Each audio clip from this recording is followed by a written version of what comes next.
It's Saturday morning. Thanks for watching this edition of the Hokey video blog. Hope your Christmas week has been a great one. We're now rolling toward the new year, and just in time for it, we've got some big changes in the weather to talk about. We'll talk about those in just a second. Let's talk about first today's Hokey weather fact, and we're keeping it with the winter theme here. And it's the fact that 12% of the Earth is covered permanently by ice and snow. We're talking about the polar ice caps and, of course, those glaciers that are very, very high up in the mountains, too, that are permanently covered by this. And this number may seem high to a lot of folks. You may think that, well, not very much of the Earth is covered by the poles and those little areas in those very mountainous regions, but it's pretty expansive. And the reason that this perception is that this might be a smaller area than what it really is because maps that you see, especially when they're flattened out, these Mercator projections and the different ways that we represent a spherical Earth on a flat piece of paper, can sometimes be skewed toward making North America, areas near the equator, bigger and those poles smaller, so that you really don't pay attention to them that much. They're actually pretty expansive areas. So now you know what percentage of the Earth is permanently covered by ice and snow. SkyTrack network of cameras this morning showing us, well, darkness still and some rain falling in some places. Of course, the sun rises around 8 o'clock this morning. Hey, we're gaining daylight as we go throughout this time frame since we're past the solstice. So hang on, folks. Yeah, we're going to see more and more daylight as we go through time. But the rain, yes, it is falling this morning. The heaviest of it up toward the Madison and Carroll, just north of the Carrollton area, I should say, in Kentucky there.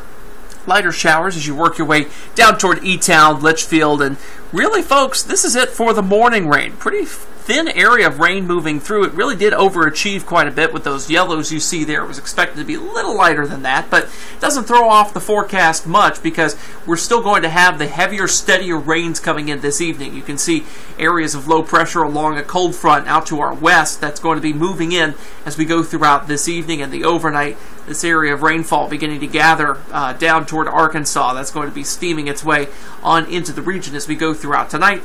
The wonderful high pressure that gave us the sunshine yesterday is well off to the east, and long gone is the sunshine until we get to next week. Here's how it works out on Futurecast today. That area of rainfall that we see this morning that overachieved a little bit, but relatively light, moves out. By 2 o'clock, I think we're in sort of a lull here. And then we'll be seeing rainfall increasing as we go throughout the afternoon. May come in a little earlier than what Futurecast is depicting here. It's been waffling on timing a little bit, having some trouble with this pattern. But the idea remains the same, that waves of rainfall move through overnight. Notice by early Sunday morning, heavier, steadier rainfall on the Kentucky side of the river. You folks in southern Indiana may get missed by much of Sunday's rainfall because this front will be moving east of the area, and we'll have kind of waves of energy moving along it, but it'll be far enough south and east that Indiana really misses out on most of that. So, folks down in Campbellsville, Munfordville, even into Adair County, Springfield, Kentucky, you guys could hold on to this rainfall even as we go into Sunday afternoon, if some model projections are correct here. I think that works out with the idea of this front moving out to the east and these waves moving on through. So that is certainly a possibility. Notice this wave here that moves through as we go throughout very early Monday. This one's going to stay probably to the south and east of our counties. We'll need to watch it, though, because it might be just enough to give us a sprinkle, maybe even a flurry or two Monday. But at this point, I've kept us dry for Monday, given some of the trends that I've seen this morning. Now we move into the extended forecast. Look what happens by Wednesday at 11:30. These are temperatures at about 5,000 feet above our heads. The reason we show you these instead of the surface temperature because we're able to remove what's called the diurnal influence here. The fact that the sun comes up and goes down, that heats and cools the surface, but at 5,000 feet above our heads, we're able to get a more constant, steady temperature profile here to show you really what's going on with the pattern. The green line I've just drawn for you kind of shows the limit between the cool and the warm air. So as we head into New Year's, which is 30 minutes after the time I posted here, Wednesday at 11:30, we're going to be pretty darn cold. These are 20s showing up across much of the Midwest and the Mid-South here. So I think we could be seeing that as we go throughout time. In fact, I've got an overnight low of 21 going into Thursday morning, the first day of the new year. And I think we'll top out around 32 as we head toward your Wednesday. So, gee whiz, yeah, some cooler weather. This isn't bitterly cold air. This is just below average for this time of year. Then, this is, of course, the Euro model. It begins to warm us up a little bit. That limit of where that air is begins to move north of the river. And this is where I'm going to pull out a blank map.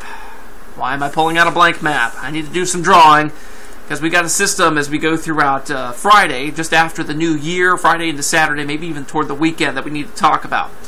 Let's kind of paint the current picture for you. We've got this wave up here in northern Alaska right now, and it's just kind of a little short wave trough, kind of a disturbance, and we're going to have to watch this wave as it moves on through Northwest Territories, Nunavut, eventually into British Columbia, and then it kind of comes down here toward California.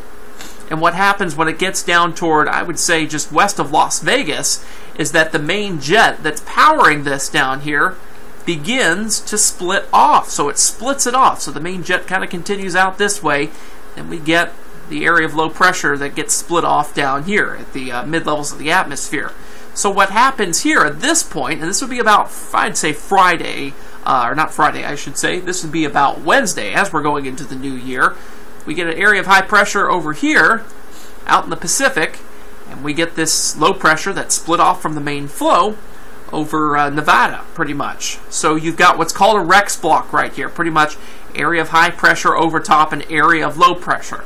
And this thing's going to hang around for just a little bit, and then as we go throughout, I'd say Thursday, Friday of next week, it'll begin to eject out toward areas near Kentuckiana. Now, what happens here? This is what gets interesting. The GFS takes it, splits it up north as what's called a lakes cutter. Goes up toward Chicago, the Great Lakes, Toronto. Now the the Euro, and even to some degree the Canadian here, try to take it to the south of us. These two tracks are crucial for our area, because obviously the GFS track would keep anything wintry north of our area, but even with that track, it's going to have to penetrate some cooler air. Maybe I'll use a different color for the cooler air. That would be novel, wouldn't it? Try to see a little bit better here where that cooler air is going to be positioned. So the cooler air is going to be stuck here, and this low is going to be jutting into it. So we could see a very brief period of mix, and then it goes to rain as the warmer air with this system moves in. That would be the GFS solution. The Euro solution, this is the 0Z Euro, and of course the 0Z GEM, which is also called the Canadian model. Well, when it puts the low farther to the south, it spreads some wintry precipitation at or north of the Ohio River. We'll have to see how that plays out, because that solution would certainly give us a more wintry look than just the initial wintry mix that the GFS would be giving us during this time. So, something to watch. Again, this energy right now is still positioned over areas of northern Alaska. Not a whole lot of data being collected up here near Barrow and those areas, so we're going to have to watch how this goes, because we've also got to get this low split off and then moving off to our area. So that's going to take a lot of hoops to jump through before we get this system into our area. So you want to watch our forecast. We'll have to watch the models as we go throughout the week. But at this point, not saying anything's going to happen, not calling for a winter storm, oh my goodness, no. At this point, we're saying there's a system of interest that we'll be watching after the new year as we're heading into that first weekend of the new year. At this point, could bring us rain, could bring us a little mix to rain, or could bring us something a little more than that on the wintry side of things if it juts to the south. We'll have to see how that goes. We all know how the models flip-flop at this distance out in time, so we're not going to be making any assumptions on what's going to happen at this point. We're just going to say that there are some possibilities on the table. So, keeping that data in mind, here's how it goes on the 7-day breakdown. Look at the 21 degrees I've got for New Year's Eve for a low temperature.